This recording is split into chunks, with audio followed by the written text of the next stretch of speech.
महाराष्ट्राला मिळू नये याच्यासाठीच पहिलं जे बोललं गेलं ते कोणाकडनं बोललं गेलं? वल्लभभाई पटेलांनी सांगितलं की मुंबई महाराष्ट्राला देऊ नका म्हणून. वल्लभभाई पटेलांनी ज्यांना आजपर्यंत आम्ही लोह पुरुष म्हणून मानत आलो, या देशाचे गृहमंत्री, आम्ही त्याच्याकडे आदराने आजपर्यंत पाहत आलो. तुम्ही महाराष्ट्राला विरोध केलात.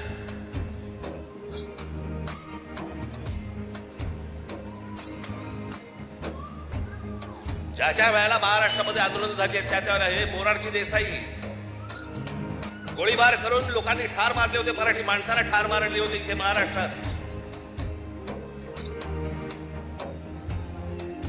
गेले अनेक वर्षांचा ह्यांचा मुंबईवरचा डोळा आहे, अनेक वर्षांचा.